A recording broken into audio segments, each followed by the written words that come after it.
Welcome to the point. Senior civil servant 24 ఏళ్ల experience ఉండే స్మితా సబర్వాల్ గారు చాలా కీలక పదవుల్లో సేవలు అందిస్తూ వచ్చిన విషయం అందరికీ తెలిసిందే. వారు దివ్యాంగుల ఇన్వాల్వ్మెంట్ సివిల్ సర్వీసెస్లో దీనిపై చేసిన ఒక వ్యాఖ్య చాలా చాలా దుమారం రేపుతోంది. అండ్ ముఖ్యంగా దివ్యాంగులందరూ కూడా దీనిపై ఆవేదన వ్యక్తం చేస్తున్నారు, ఖండిస్తున్నారు, రిప్రజెంటేషన్ కూడా ఇస్తున్నారు. ఇటువంటి స్టేట్మెంట్స్ని ఎలా మనం ఎంటర్టైన్ చేస్తామని చెప్పి ఇంతకీ ఆవిడన్న విషయం ఏంటి, ఎందుకు అటువంటింత తీవ్ర వ్యాఖ్య చేయాల్సిన అవసరం వచ్చింది, ఇదే అంశంపై మాట్లాడబోతున్నాం. మనతో పాటు సివిల్ సర్వీసెస్ కోచింగ్లో అందరికీ సుపరిచితులు నంబర్ 1 ఆకేళ్ల రాఘవేంద్ర గారు ప్రస్తుతం ఐ డ్రీమ్ స్టూడియోస్లో ఉన్నారు. అలాగే కౌన్సిలర్ అండ్ అలాగే సైకాలజిస్ట్గా సుపరిచితులైన విశేష్ గారు అనేక అంశాలపై మాట్లాడుతుంటారు. ఈ వారితో కూడా వారి అభిప్రాయాలు తెలుసుకున్న ఈ అంశంపై. రాఘవేంద్ర గారు నమస్కారం సార్. చాలా ఒక పెద్ద విశేషంతో మొదలు పెడుతున్నాను ఇవాళ ఈ చర్చని. మీరు బ్రెయిలీ లిపిలో కూడా బ్రెయిలీలో దివ్యాంగులకి ఐఏఎస్ కోచింగ్ ఇవ్వడానికి కూడా ఏర్పాటు చేశారు. చాలామందికి అలా కోచింగ్ ఇచ్చి చాలామంది ఉత్తీర్ణులు కూడా అయ్యారు. సో ఈ స్టేట్మెంట్ మీకు ఎలా అనిపిస్తుంది? ఫస్ట్ ఆఫ్ ఆల్ ఎందుకు అంత స్ట్రాంగ్ స్టేట్మెంట్ చేశారు స్మితా సబర్వాల్ గారు? ఆవిడ చేసిన స్టేట్మెంట్ మాత్రం స్ట్రాంగ్, అంతవరకు ఖచ్చితంగా చెప్పచ్చు. పూజా కేట్కర్ అనే ఒక ట్రైన్ ఐఏఎస్ సంబంధించిన దాంట్లో వచ్చిన ఒక లొసుగుల మీద ఆధారపడి ఈవిడ కాంటెక్స్ట్ అది అయి ఉండొచ్చు, కానీ టెక్స్ట్ మాత్రం రాంగే. ఇందులో ఎందుకు రాంగ్ అంటే, ఒకటేమో అరే ఇలాగా వ్యవస్థలో లోపాలు ఉన్నాయి కాబట్టి సరిచేసుకోండి, బహుశా ఈ వ్యవస్థలో ఉన్న లోపాల వల్ల మిస్యూజ్ అవుతోందా అనే సూచనాత్మకంగా ఏమీ లేదు. రైట్. లేదా దివ్యాంగులను సపోర్ట్ చేస్తున్నావు లేకపోతే కనుక ఇంకొకటి చేస్తున్నావు, దానికి సంబంధించిన స్టేట్మెంట్ ఇచ్చేటప్పుడు ఒక ఏమంటామంటే స్వీట్ వాయిస్ లేకపోతే కనుక ఒక అంటే మనం పార్లమెంటరీ వర్డ్స్ లేకపోతే కనుక ఒక సూచనాత్మకమైన వర్డింగ్ లేదు. ఇంకా 3 వచ్చేసంటే యాదృచ్ఛికంగా అనుకోకుండా అప్పటికప్పుడు వచ్చిన ఒక స్టేట్మెంట్ ఇచ్చేసిన తర్వాత పబ్లిక్లోకి వెళ్ళిపోయిన తర్వాత ట్విట్టర్ ద్వారా అరే నేను తప్పు చెప్పానే లేదా అని వెంటనే అది నా ఉద్దేశం ఇది కాదు అని కరెక్షనల్ ఏదైతే మెజర్స్ ఉంటాయో అవును అవేం లేదు. నేను ఇంటెన్షనల్గా చెప్పాను, ఇంటెన్షనల్గానే మళ్ళీ చెప్తున్నాను, ఇంటెన్షనల్గానే చెబుతూనే ఉంటాను అని అప్పుడే ఈ స్టేట్మెంట్ ఇచ్చి ఒక 24 hours అయింది. మనం ఈ స్టూడియోలో కూర్చున్న సమయానికి ఉంటే 24 hours ఆమె చాలా ఇంటెన్షన్గానే చెప్పాను, నన్ను చెప్పిన తప్పు ఏంటి అంటున్నారు. కానీ నిజానికి అందులో తప్పు ఎలా ఉందో రెండు పాయింట్లు. ఒకటి ఏంటంటే, ఫస్ట్ ఆవిడ అన్నది ఏమిటో వర్బాటం చెప్దాం సార్. సో నేను చెప్పాలి, మీరు చెప్పండి సార్. ఆవిడ అన్నది ఏంటంటే, దివ్యాంగులకు సంబంధించి వారు ఇలాంటి ఆల్ ఇండియా సర్వీసెస్ లాంటి వాటికి అర్హులు కారు. మరి పూర్తిగా వెర్బాటం అయితే మీరు స్క్రీన్ మీద వేయండి, బట్ పూర్తిగా అర్హులు కారు. వాళ్ళకి కోట అక్కర్లేదు. ఒక పైలట్ కానీ లేకపోతే ఒక సర్జన్ కానీ లేకపోతే ఇంకా అలాంటి వారు ఎవరైనా కానీ ఒక ఫిజికల్ లాంటి ఒక స్టామినాతోటి కూడిన పనులు చేసేందుకు కావలసిన సమర్థతలోకి వీళ్ళని తీసుకోవట్లేదు కదా. మరి ఆల్ ఇండియా సర్వీసెస్కి ఎందుకు కోటా ఉండాలి అనేది ఆమె ప్రశ్నించారు. అవును, అది ఖచ్చితంగా రాంగ్. దివ్యాంగులకు అవకాశాలు ఉండాలి. దివ్యాంగులు ఎట్టి పరిస్థితుల్లోనూ నార్మల్ వారికన్నా తక్కువ కాదు. రైట్.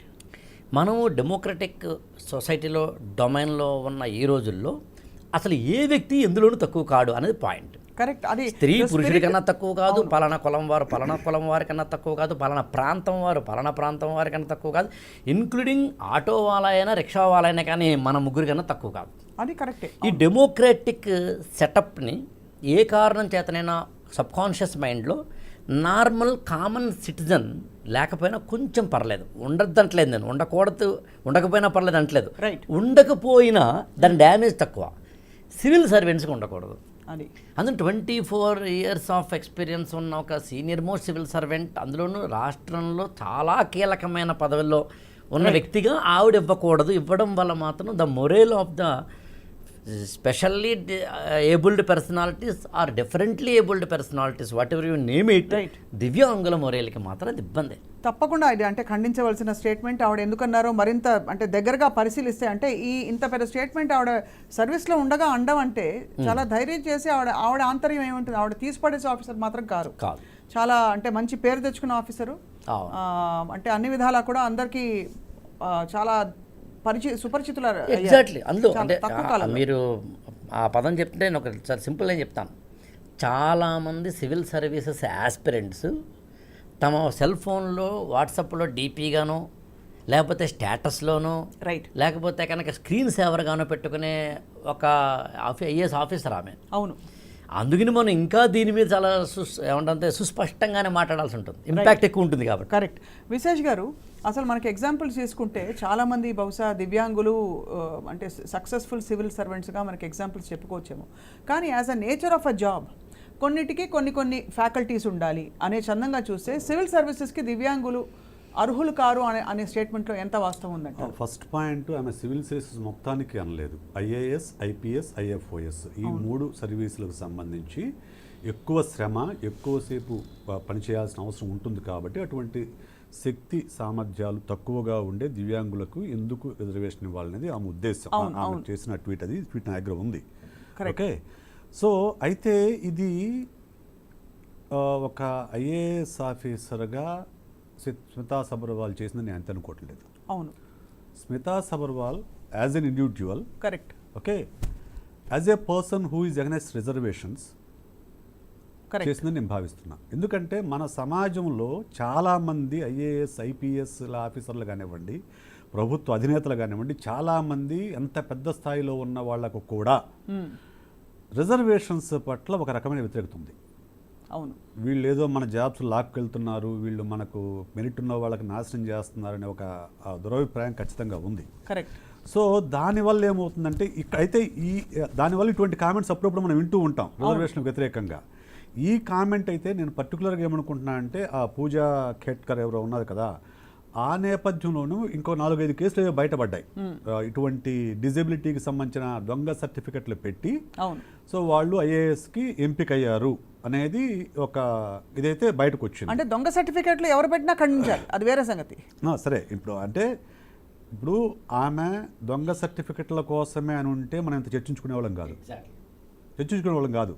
ఆమె డైరెక్ట్గా దీనివల్లనే ఇంత చర్చ జరుగుతుంది. రాష్ట్ర వ్యాప్తంగా, దేశవ్యాప్తంగా దీని మీద అవుట్ క్రై నడుస్తుంది. ఎందుకు నడుస్తుంది? ఆమె ఇలా మాట్లాడింది కాబట్టి. కానీ ఇదే విషయము అసలు సివిల్ సర్వీసెస్ ఏమాత్రము కొంచెం కూడా చెక్ చేసుకోకుండా అంత దొంగ సర్టిఫికెట్ వాళ్ళని సివిల్స్కి ఎంపిక చేయడం ఏంటి, వాళ్ళని ట్రైనింగ్ పంపించడం ఏంటి, వాళ్ళంతటా వాళ్ళు బయటపడేందుకు కనుక్కోకపోవడం ఏంటి? ఇంతకంటే దరిద్రపు వ్యవస్థ ఏ దేశంలోనైనా ఉందా? అంటే దాని మీద చర్చ నడిచిందా? దాని మీద చర్యలు తీసుకున్నారా? చాలా ఇంపార్టెంట్ పాయింట్. ఈ మధ్య నీట్ వ్యవహారం బయటపడ్డాక సార్ అసలు ఎగ్జామ్స్ ప్రిపరేషన్ నీట్ కూడా పక్కన పెట్టండి మేడం. నీట్ అంటే కనీసం కాంపిటేటివ్ ఇది ఉంటుంది. అదే correct. Civil service they are going to rule the country. అవును, వాళ్ళని దొంగ సర్టిఫికెట్లు పెట్టుకున్నారు, ఫేక్ సర్టిఫికెట్లు పెట్టుకున్నారు, వాళ్ళని ఎంపిక చేస్తున్నారంటే నాకు నవ్వు వచ్చింది. ఎక్కడంటే మామూలుగా ఆంధ్రప్రదేశ్లో ఉన్న ప్రధాన దినపత్రికల్లో దేంట్లో మనకు జర్నలిజం స్కూల్లో సీట్ వచ్చినా కానీ ఆ సీట్ వచ్చిన వెంటనే వాళ్ళకి బ్యాక్గ్రౌండ్ సెట్ చేయిస్తారు. ఊరికి నీ సర్టిఫికెట్లు కూర్చొని వాళ్ళు ఒప్పుకోరు. అవునవును, వాళ్ళ సర్టిఫికెట్లు చూసిన తర్వాత వీళ్ళ వెనక నిజమేనా, వీళ్ళు చదివారా, లేకుంటే వీళ్ళు వాళ్ళ ఆర్థిక స్థితి వాళ్ళు చెప్పినట్లే ఉందనేది మొత్తం బ్యాక్గ్రౌండ్ సెట్ చేసిన తర్వాత వాళ్లకు జర్నలిజం స్కూల్లో సీట్ ఇస్తారు. ఓకే, అలాంటిది సివిల్ సర్వెంట్కి ఏమాత్రం బ్యాక్గ్రౌండ్ చెక్ లేకుండా అసలు ఎలా అనౌన్స్ చేశారు? అది వాళ్ళ ఫాదర్ ఏమో ఒక సివిల్ హయ్యర్ ఆఫీసర్ ఉన్నా అంట, ఆయన ఏమేమో మా ఫాదరు ఆదాయం ఎంతని పెడుతుంది, సర్టిఫికేట్ పెడుతుంది, దాన్ని అనుమతిస్తారు, ఆమెకి యాక్సెప్ట్ చేస్తారు. ఆమె ప్రవర్తన వల్ల ఆమె బయటపడింది తప్ప మళ్ళీ సివిల్స్ ఇదేమీ ఎంక్వైరీ వల్ల కాదు, ఆమె ప్రవర్తన వల్ల ఆమె బయటపడింది. ఓకే, సో ఇటువంటివి చర్చలోకి రావడం కోసం ఇది పోస్ట్ చేసిందని నాకు ఒక డౌట్. అయితే ఇక్కడ ఈ సారాంశం ఉద్దేశం కనుక డిజబిలిటీకి సంబంధించిన వాళ్ళు అర్హులు కాదంటే అంతకంటే ఘోరమైన పోస్ట్ ఇంకొకటి లేదు. అంటే వివక్ష. కానీ అదే అంటున్నాం, అంత ఘోరమైన పోస్ట్ అని తెలిసి అది కూడా ఎవరో ఏదో సోషల్ మీడియాలో ఎమోషనల్ గా పోస్ట్ చేయడం కాదు సార్. బాధ్యత గల ఒక ఆఫీసర్ అయ్యుండి ఆవిడ అంతటికి తెగించారంటే మరి దానిలో అంటే వెనక ఆంతర్యం ఏంటి, దానిలో వాస్తవికత ఎంత ఉంది? ఆంతర్యము వాస్తవికతలు ఇవన్నీ ఏం లేవు మేడం. చాలా వరకు ఏమవుద్దంటే నా అబ్జర్వేషన్ మేరకు అగ్రవర్ణంలో పుట్టిన వాళ్ళు, పుట్టినప్పటి నుంచి ఉన్నతమైన కుటుంబాల్లో పుట్టిన వాళ్ళు, ఎలాంటి కష్టము తెలియని వాళ్ళు, ఎలా సులువుగా ఉన్నత స్థానాలకు చేరిన వాళ్లకు కింద స్థాయి వాళ్ళ కష్టము, వాళ్ళ మనోవేదన వాళ్ళకి ఎప్పటికీ అర్థం కాదు. వాళ్ళు ఎంపథైజ్ చేయలేరు. కొంతమంది చేయగలుగుతారు, చాలా తక్కువ మంది. చాలామంది ఎంపథైజ్ చేయలేరు కాబట్టి వాళ్ళు మేము ఇంత కష్టపడి సివిల్స్ వస్తున్నాము, వాళ్ళకి రిజర్వేషన్స్ వస్తున్నాయనే ఫీలింగ్ ఎక్కడో మనసులో అంత బలంగా ఉండి ఉంటుంది. సో అది ఇప్పుడు కాంటెక్స్చువల్గా అది బయటకు వచ్చింది, కాంటెక్స్చువల్గా ఆమె ట్వీట్ చేసి పడేసింది. సో ఇది ఎంపతి లేకపోవడం వల్ల వచ్చిన ట్వీట్. అవును, ఏది ఒక వికలాంగులు సివిల్ సర్వీస్ దాకా రావాలి అని అంటే ఇప్పుడు మొన్ననే ఆ శ్రీకాంత్ అనే ఒక సినిమా రిలీజ్ అయిందండి. ఒక కళ్ళున్న ఇండస్ట్రియలిస్ట్ అయ్యాడు. ఒక కళ్ళున్న మనము ఒక స్థాయి నుంచి పైకి ఎదగాలంటే మనకుండే మానసిక బంధనాల వల్ల కానివ్వండి, మనకుండే ఇన్సెక్యూరిటీ వల్ల కానివ్వండి, వాటిని దాటి బయట వెళ్ళకి అక్కడ వాళ్ళు అక్కడే ఉండిపోతాం. అలాంటిది దివ్యాంగులుగా ఉన్న వాళ్ళు వాటన్నిటినీ ఓవర్కమ్ చేసి సివిల్ సర్వీస్ దాకా రాయాలని ఆలోచన రావడము, ఆ ఆలోచనని ఆచరణలోకి పెట్టి వాళ్ళు సివిల్ సర్వీసెస్ క్రాక్ చేసేదాకా వచ్చారంటే వాళ్ళ మనోస్థైర్యానికి, వాళ్ళ యొక్క కమిట్మెంట్కి ఖచ్చితంగా కూడా ప్రాధాన్యం ఇవ్వాల్సిందే. అవును, తప్పకుండా. ఆ బాధ తెలియని వాళ్ళే ఇటువంటి ట్వీట్ చేస్తారు. సార్ ఇప్పుడు ప్రస్తుతం అనుకుంటే డేటా ప్రకారం దివ్యాంగులు ఎంతమంది అపియర్ అవుతున్నారు సార్ సుమారుగా? అంటే ఆల్ ఇండియా లెవెల్లోనండి. ఆల్ ఇండియా లెవెల్లో సర్టిఫికేట్గా 10 lakhs టోటల్గా ప్రిలిమినరీ ఎగ్జామినేషన్కి ప్రిపేర్ అవుతారనుకుంటే కనుక అందులో ఖచ్చితంగా ఒక 80,000 నుంచి 90,000 మినిమం ఆల్ ఇండియా లెవెల్లో దివ్యాంగులు ఉంటారు. దివ్యాంగులు వాళ్ళలో ఎంతమంది సెలెక్ట్ ఉత్తీర్ణులు అయ్యమంటే అంటే మంచి బ్రైట్ మెరిట్? చాలా ఏమంటామంటే టైమ్లీ క్వశ్చన్ అండి ఇది. ఎందుకంటే సివిల్ సర్వీసెస్లో ఇందాక నా విశేష్ గారు చెప్పినట్టుగా ఆల్ ఇండియా సర్వీసెస్లో ఉన్న ఐఏఎస్, ఐపీఎస్, ఐఎఫ్ఓఎస్ అంటే ఇండియన్ ఫారెస్ట్ సర్వీస్ లాంటి వాటిల్లో ఐపీఎస్ అండ్ ఐఎఫ్ఐఎస్లో దివ్యాంగులకి ఇప్పటికీ ఇంకా పూర్తిగా అవకాశం లేదు. అంటే ఎందుకు లేదు? ఐపీఎస్కి డెఫినెట్గా బహుశా ఐఎఫ్ఓఎస్ కూడా, ఐఎఫ్ఓఎస్ అలాగే మిగతా కొన్ని ఐఆర్టీ కొన్ని ఉన్నాయి. అంటే ఇక్కడ టైం సరిపోదు కాబట్టి కానీ మనకి ఓవరాల్గా సివిల్ సర్వీసెస్లో ఈవెన్ ఆ మాటకు వస్తే ఎస్ఐ కానిస్టేబుల్ లాంటి వాటిలో కూడా ఫిజికల్గా ఎక్కడైతే అవసరమో అక్కడ లేకపోవడం తప్పు కాదు, దాన్ని అర్థం చేసుకోవచ్చు. దానికి కూడా నాకు తెలిసి దివ్యాంగులు మేము వస్తామన్న పదాలు వాడలేదు. ఇక్కడ పాయింట్ అలా ఎక్కడ ఉంది అంటే గత 10 ఏళ్లలో కాస్త అటు ఇటుగా యూపీఎస్సి ఐఏఎస్కి సంబంధించిన ఎగ్జామినేషన్లో వేటికైతే వీరు ఎలిజిబులో, ఉదాహరణకి ఒక ఆఫీస్లో కూర్చొని చేసే ఒక ఐఏఎస్ అనే స్థానానికి సంబంధించి వీళ్ళు ఎలిజిబుల్, లోకోమోటివ్ ఇంకొకటో ఏవైతే డిజబిలిటీస్ ఉంటాయో వాటి మీద ఆధారపడి ఏ అంశాలు వీళ్ళు చేయగలుగుతారో వాటిని వీళ్ళు ఎలిజిబిలిటీకి గత 10 ఏళ్లలో మాత్రం వచ్చిన అవకాశం. అవును, అంతకుముందు లేదు అసలు. అంటే నిజంగా దివ్యాంగులు ఎన్నేళ్ళ నుంచి పోరాడుతున్నారు అంటే నేను కొంతమంది పేర్లు చెప్పడం ఇక్కడ భావ్యం కాదు. నా old students now she is in the service of transport department in Andhra government right now I'm speaking. Right, she has been fighting అండి. గత 15-20 సంవత్సరాలుగా ఫైట్ చేస్తుంది ఆవిడ. కన్ఫర్డ్ ఐఏఎస్ అవ్వడానికి కావాల్సిన అవకాశాలు ఉన్నప్పటికీ విజువల్లీ ఛాలెంజర్ అవ్వడం వల్ల ఆవిడ్ని పక్కన పెట్టిన సందర్భాలు ఉన్నాయి. యూపీఎస్సీ పోరాడుతుంది ఆవిడ, కొన్ని కేసులు కూడా వేసి. అంటే what I want to convey, వాళ్ళు ఎలిజిబుల్ అయిన చోట మాత్రం డిస్క్రిమినేషన్ ఉండకూడదు. డిస్క్రిమినేషన్ ఉండడానికి ఎక్కడ అవకాశం లేదు. కొన్ని చోట్ల అవకాశం అంటే ఏదైతే ఆ వర్క్ చేయడానికి వీళ్ళ ఫిజిక్స్ అంటే వీళ్ళకి ఫిజికల్ ఫీచర్స్ ఉపయోగపడవో అక్కడ తప్పదు. అందులో వీళ్ళు ఎలిజిబుల్ అయిన చోట ఉండకూడదు. గత 10 ఏళ్ళ నుంచి మాత్రమే కాస్త సడలింపులు జరుగుతున్న యూపీఎస్సీలో ఇలాంటి వాటిల్లో ఒక పూజా కేట్కర్ లాంటి వాళ్ళు మాత్రం ఖచ్చితంగా ఒక డ్యామేజ్ చేసి ఉండవచ్చు. అది వ్యక్తిని మాత్రమే మనం చూడాలి తప్ప వ్యవస్థని కాదు. ఒకవేళ వ్యవస్థలోనూ వ్యక్తిలోనూ లోపం ఉన్న ఈ దివ్యాంగుల కమ్యూనిటీకి అలా తీసుకురాకూడదు. ఎగ్జాక్ట్లీ అలా బ్రాండ్ చేయకూడదు, లేబుల్ చేయకూడదు. వాళ్ళ కోటా ఉండాల్సిందే, వాళ్ళు ఎలిజిబులే, వాళ్ళ క్యాపబుల్లే. ఇక్కడ ఇంకోటి కూడా ఒక్కసారి స్వప్న గారు ఇందాక నా విశేష్ గారు కూడా అన్నారు, ఇప్పుడు ఎలా తెలిసి ఉండదు సార్ అంత పెద్ద విషయం? అదొకటి ఆయన అడిగారు. అంటే వ్యవస్థ ఆ విషయం అంటే స్వయంభూగా బయటికి రాకపోవడం లేదు, ఇలాంటి అంటే పూజా కేట్కర్ లాంటి అంటే యాక్చువల్గానండి గత 4-5 ఏళ్లుగా యూపీఎస్సీలో కొన్ని ఇబ్బందికరమైన పరిస్థితులు ఆయన మాత్రం వాస్తవం. అవును, సరే మనం కాన్స్టిట్యూషనల్ బాడీని మనం ఇక్కడ కూర్చొని మాట్లాడడానికి కాదు, ప్లస్ దాని మీద వేరే డిస్కషన్ పెట్టాలి ఖచ్చితంగా. అది కూడా అంటే బట్ ఈ సమయం వచ్చింది కాబట్టి దాన్ని కూడా చర్చించాలి. బట్ ఈ మధ్యకాలంలోనే కాదు, గత కొన్నేళ్లుగా కూడా అప్పుడప్పుడు 1-2 సందర్భాలు వచ్చిన సందర్భాలు ఉన్నాయి. అవును, బట్ వ్యవస్థలో అన్నిట్లోనూ ఉన్నట్టుగానే అక్కడ ఉన్నప్పటికీ 1-2 ఉన్నమాట మాత్రం వాస్తవం. వాటిని ఖచ్చితంగా లేదా 1-2 ఉంటాయండి అని అంటలేదు నేను. బట్ ఓవరాల్గా మాత్రం పూజా కేట్కర్ అనేది చాలా పెద్ద డ్యామేజింగ్ అండ్ వెరీ వెరీ సీరియస్గా తీసుకోవాల్సినది. అవును, ఇక్కడ పాయింట్ అలా ఏంటంటే ఆ విషయాన్ని ఈవిడ స్మితా సబర్వాల్గా తన ట్వీట్లో చెప్పలేదు. ఏ కాంటెక్స్ట్లో నేను చెప్తున్నాను అని చెప్పలేదు. అలా చెప్పుంటే కొంతైనా డ్యామేజ్ తగ్గేది. ఓకే, ఇగో అలా అయినా సరే చెప్పాల్సింది ఏంటంటే వ్యవస్థలో, అంటే ఉదాహరణకి, అంటే ఈయన ఇందాక రైట్లీ ఒక పాయింట్ లేవనెత్తారు. అన్నీ ఏవైతే ఉదాహరణకి క్యాస్ట్ సర్టిఫికెట్ కానీ ఇతరత్ర ఏవైతే రిజర్వేషన్స్ ఉంటాయో, అవును, జెండర్ బేస్డ్, క్యాస్ట్ బేస్డ్, కొన్ని సందర్భాల్లో ఉంటే రిలీజియన్ బేస్డ్, వెరీ ఫ్యూ అండి, కొన్ని చోట్ల మాత్రం ఉన్నాయి ఉంటే అది. అలాగే డిజబుల్డ్, వీటిల్లో ఈ డిజబిలిటీకి సంబంధించిన సర్టిఫికెట్లని మిగతా వాటితో పోల్చుకుంటే కొద్దో గొప్ప మేనేజబుల్ థింగ్ అనిపిస్తుంది వాళ్ళ మనకి. అవును అవును. ఆ మేనేజబుల్ థింగ్ ఎందుకు అనిపిస్తుంది అంటే అది ఎవరు టెస్ట్ చేయగలరు? ఓన్లీ ఒక డాక్టర్ మాత్రమే, అవును, అంతే అంటే ఒక ఫిజిషియన్ మాత్రమే, ఒక ఫిజిషియన్ ద్వారా ఇవ్వబడింది, ఒక రెవెన్యూ డిపార్ట్మెంట్ ద్వారా ఇవ్వబడిన సర్టిఫికేషన్ మాత్రమే. అందుకని అక్కడ బహుశా ఎక్కువ మిస్యూజ్ జరుగుతున్న మాట మాత్రం అయి ఉండాలి. అయ్యుండొచ్చు సార్. అండ్ ఇదే తెలుగు నేలలో ఒక ఐ థింక్ 7-8 ఏళ్ల కిందట కూడా ఒక ఫిజికల్లీ ఛాలెంజర్కి సంబంధించిన ఒక ఇష్యూ మీద ఇలాంటిదే ఒకటి వచ్చింది. దాని మీద కూడా ఒక కోర్టు దాకా వెళ్ళిన వాళ్ళు ఉన్నారు. అప్పుడు అది ప్రూవ్ కాలేదు. ఆల్ ఇండియా 3rd ర్యాంకర్ వచ్చిన ఇదే తెలుగు నేలకు చెందిన అబ్బాయికి సంబంధించిన కేసులో ఇది ప్రూవ్ కాలేదు. అంటే ఫేక్ సర్టిఫికెట్ పెట్టారని ప్రూవ్ కాలేదు, కానీ ఫేక్ సర్టిఫికెట్ పెట్టేందుకు అవకాశాలు ఉన్నాయన్న ఒకనొక దాంట్లో మాత్రం పూజా కేట్కర్ ఇవాళ ఒక లూప్ హోల్ని పట్టుకున్నారని చెప్పవచ్చు. అది సో అయితే మొత్తానికి ఇప్పుడు మరి ఈ స్టేట్మెంట్ తర్వాత దీనికి మరి ఎటువంటి చర్యలు తీసుకుంటే బహుశా ఈ స్టేట్మెంట్కి ఒక విరుగుడు రావాలనుకుంటున్నారు రాఘవేంద్ర గారు, అలాగే విశేష్ గారు కూడా చెప్తారు?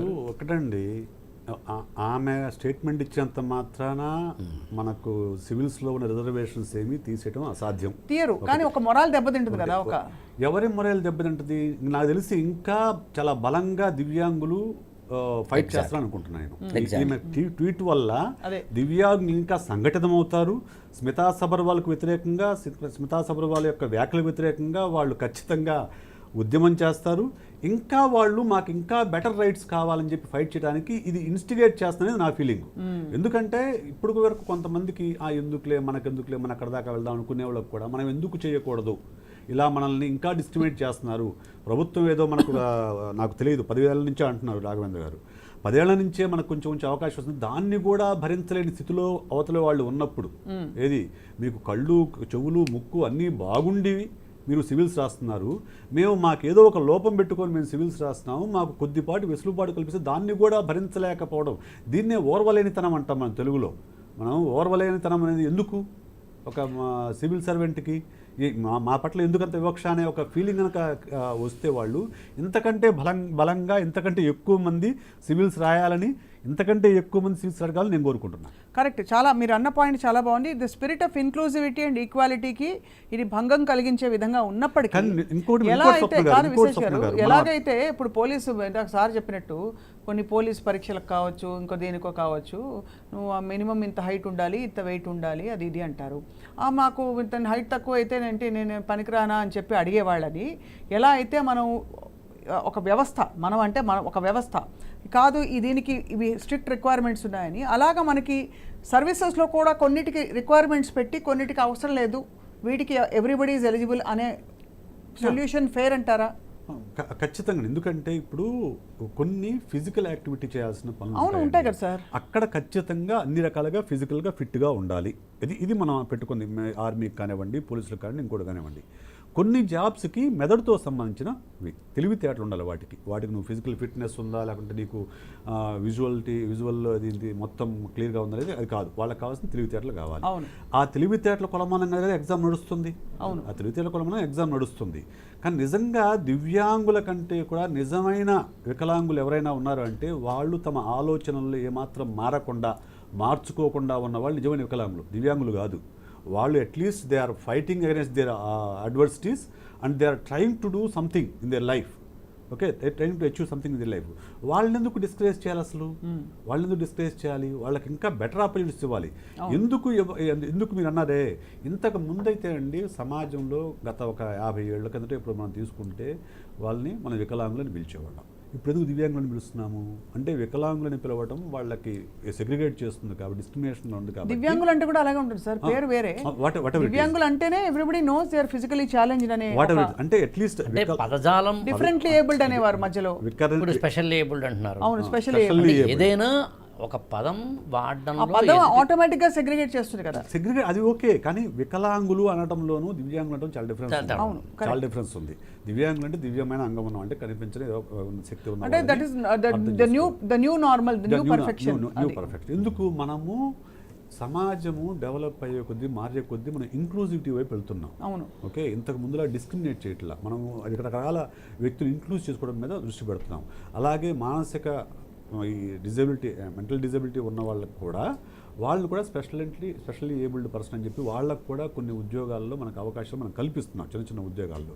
ఇంక్లూజివ్ వైపు వెళ్తున్నప్పుడు మళ్ళా వాళ్ళని డిస్క్రిమినేట్ చేస్తూ వాళ్ళకి ఎందుకు ఇవ్వాలి అని చెప్పేసి ఒక 25 సంవత్సరాల సర్వీసు ఉన్న ఒక ఐఏఎస్ ఆఫీసర్ క్వశ్చన్ చేస్తుంది అంటే దాని వెనక ఉన్న వాళ్ళ యొక్క మనస్తత్వము, ఆ మనస్తత్వానికి మూలమైన వాళ్ళ యొక్క పునాదిని మీరు ప్రశ్నిస్తున్నారు. రైట్ రాఘవేంద్ర గారు, ఇక్కడ నిజంగానే విశేష్ గారు అన్నట్టు అది ప్రశ్నిస్తే గనక మళ్ళీ అదే ప్రశ్న నేను ఇంకో విధంగా వేస్తాను. 25 సంవత్సరాల ఎక్స్పీరియన్స్ ఉండే ఒక సీనియర్ ఆఫీసరు తెలిసి అందరూ ఆడిపోసుకుంటారని తెలిసి కూడా లేదు నేను దాన్ని కట్టుబడి ఉన్నానని మళ్ళీ పునరుద్ఘాటించి చెప్పడం అన్నది, దాని ఆంతర్యంని మీరు ఎలా అర్థం చేసుకుంటున్నారు? ఆవిడ ఒక్కసారి మీరు స్మితా సబర్వాల్ అయిపోయి మాట్లాడితే how can you justify are defend a statement like that? అంటే బహుశా ఇప్పుడు లైమ్ లైట్ లేడు కాబట్టి మళ్ళీ లైమ్ లైట్లో రావాలేమో అనుకుంటాను నేను అనుకుంటాను. రైట్, అంటే సైకాలజిస్ట్గా మీరు అది చెప్పడానికి అర్హులు, మీరు చెప్పకూడదు. కానీ మైట్ బి నేను అనుకోవడం అండి యాక్చువల్గా. అంటే ఇదివరకు మనం ఎప్పుడైనా ఏదైనా ఒక వ్యక్తిగతమైన అభిప్రాయాన్ని ఫ్రెండ్ దగ్గర, ఫ్యామిలీ పర్సన్స్ దగ్గర, ఆత్మీయుల దగ్గర మాత్రమే పంచుకునేవాళ్ళం. అవును, ఇవాళ ఏదైనా సోషల్ మీడియా ద్వారా పంచుకోవడం అనేది తప్పు కాదని, లేకపోతే కనుక ఎలాగైనా మన యొక్క స్టేట్మెంట్స్ ఇవ్వచ్చు అనే ఒక స్టేజ్లోకి మనం వచ్చాం. అవును, దాన్ని ఫ్రీడమ్ ఆఫ్ ఎక్స్ప్రెషన్ అనే పదం వాడినా, లేకపోతే కనుక ఇతరులకు అది భంగకరమైన, అంటే వాళ్ళకి బాధ కలిగించేది అయినా సరే ఇట్స్ మై ఒపీనియన్, నా ఇష్టం అనేదైనా అయి ఉండాలి. అవును. సో స్మితా సబర్వాల్ గారు బహుశా మైట్ బి ఆమె గత మొత్తం టోటల్గా చూసినప్పుడు ఎప్పుడూ కూడా ఇలాంటి స్టేట్మెంట్స్ అయితే ఇవ్వలేదు. అంటే ఎవరు కూడా అందులో సివిల్స్లో ఉన్న వాళ్ళు కాంట్రవర్సీస్లోకి వెళ్దాం అనుకోరు.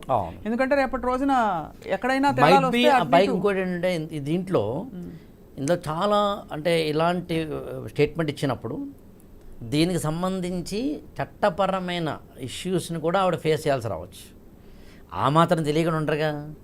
అవును, దీంట్లో ఐటీ యాక్ట్ ఉండొచ్చు, అంటే ఇన్ఫర్మేషన్ టెక్నాలజీ యాక్ట్ ఉండొచ్చు, లేకపోతే కనుక డిజబిలిటీకి సంబంధించిన స్పెషల్ యాక్ట్స్ ఉన్నాయి, అది ఉండొచ్చు. సివిల్ సర్వీసెస్ కాండక్ట్ రూల్స్ అని ఉంటాయి. సివిల్ సర్వీసెస్లో ఉండగా నువ్వు కొన్ని స్టేట్మెంట్స్ అసలు ఇవ్వకూడదు అని ఉంటాయి. ఇవన్నీ తెలిసే బహుశా దాన్ని విశేష చెప్పినట్టుగా బహుశా 10 ఏళ్ల పాటు ఒక లైమ్ లైట్లో ఉండి వాళ్ళ ఉండకపోతే అదేదైనా అయి ఉండాలి. కానీ నేనేమంటానంటేనండి, నా యొక్క ప్రధాన ఉద్దేశం ఆవిడ ఏ దృక్కోణంతో అన్నారని కాదు, that's not my cup of tea. ఆవిడ అనడం వెనకాలన్న మంచి ఉద్దేశాల మీద కూడా నాకు దృష్టి ఏం లేదు. నాకు స్మితా సబర్వాల్ గారితో కూడా సంబంధం లేదు. ద ఓన్లీ థింగ్ ఏంటంటే ఇలాంటి స్టేట్మెంట్స్ ఎవరు ఇవ్వకూడదు అన్నదే పాయింట్. అవును, ఎవరి పట్ల ఎవరు ఇవ్వకూడదు. ఇక్కడ కాంటెక్స్చువల్గా చూస్తే మాత్రం ఎవరైతే ఫిజికల్లీ ఛాలెంజ్డ్గా మనం పేరు చెప్తున్నామో దివ్యాంగుల పట్ల అలా ఉండడానికి వీల్లేదు. కరెక్ట్. ఎందుకంటే నేను దాదాపు ఒక 10-15 సంవత్సరాలుగా దివ్యాంగులతోటి వివిధ రూపాల్లో పనిచేసిన వ్యక్తిని నేను నా వ్యక్తిగత జీవితంలో. సివిల్ సర్వీసెస్ సంబంధించి ఎవరైతే భారతదేశంలో ఉన్నారో those are preparing for civil services, అందులోనూ ఫిజికల్లీ ఛాలెంజ్డ్ అయినప్పుడు వాళ్ళకి ప్రత్యేకంగా బ్రెయిలీ స్క్రిప్టో లేకపోతే ఆడియో రూపంలోనూ ఐఏఎస్ మెటీరియల్ తయారు చేసి బహుశా ఏకైక వ్యక్తిని భారతదేశంలో.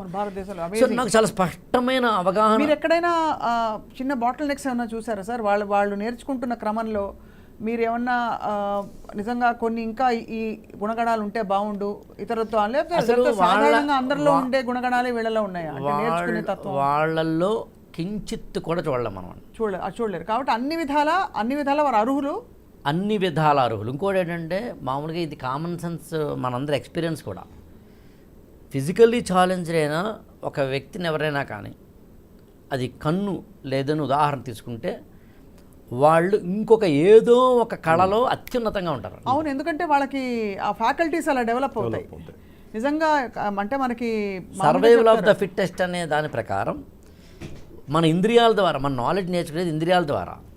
ఈ ఇంద్రియాలు 5 కన్ను ముక్కు వీటితో నేర్చుకునే క్రమంలో ఒకటి కనుక బ్లాక్ అయితే ఆ మనిషి సర్వైవ్ అవ్వాలంటే మిగతా నలుగు ఉండాల్సిందే ఖచ్చితంగా. ఇంకా అందుకని సెల్ ఫోను మనం ఇంకా నెంబర్లు అది ఇది వాళ్ళు చాలా స్పష్టంగా చూస్తారు. ఇక్కడ యాక్చువల్గా నేను ఇక్కడ ఇవాళ ఇది రావడం ప్రధాన కారణం ఏంటంటే, ఎవరైతే ఫిజికల్లీ ఛాలెంజ్లో లేదా what ever the term you use, వారు ఎక్కడ ఎట్టి పరిస్థితుల్లోనూ ఒక చిన్న 1% కూడా 0.001% కూడా ఇన్ఫియారిటీ కానీ లేకపోతే కనుక లో కానీ అవ్వాల్సిన అవసరం లేదు ఇలాంటి స్టేట్మెంట్స్ తోటి. ఇందా విషయం చెప్పినట్టుగా ఇంకా కావాలంటే ఇంకా సంఘటితమై మరింతగా వారు తమ జీవితంలో ముందుకు వెళ్ళడానికి అవకాశం కలగాలి.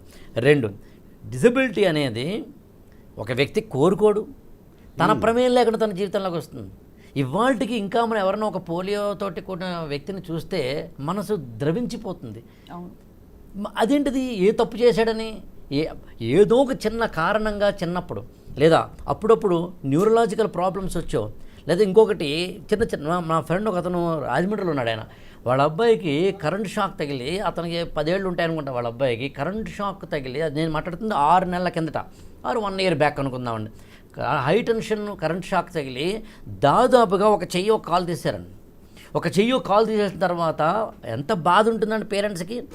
వాళ్ళ ఫాదరు ఆ అబ్బాయికి ఒక గురువులాగా అన్నీ నేర్పి అతని చేత ఇప్పుడు టేబుల్ టెన్నిస్ లాంటివి ఆడిస్తూ, అతను స్కూల్కి వెళ్తున్నప్పుడు ఎలా నడిచెళ్తున్నాడో చూపిస్తూ, అంటే ఒక దివ్యాంగత్వము అనుకోకుండా ఒక ప్రమాదం వల్ల జరిగిన ఒక విద్యార్థి, ఒక బాలుడు, ఒక అమ్మాయి తమ జీవితంలో ఎదగగలరు అని చెప్పడానికి ఆ తండ్రి ఉదాహరణగా తన కొనరాడు చూపిస్తున్నాడు.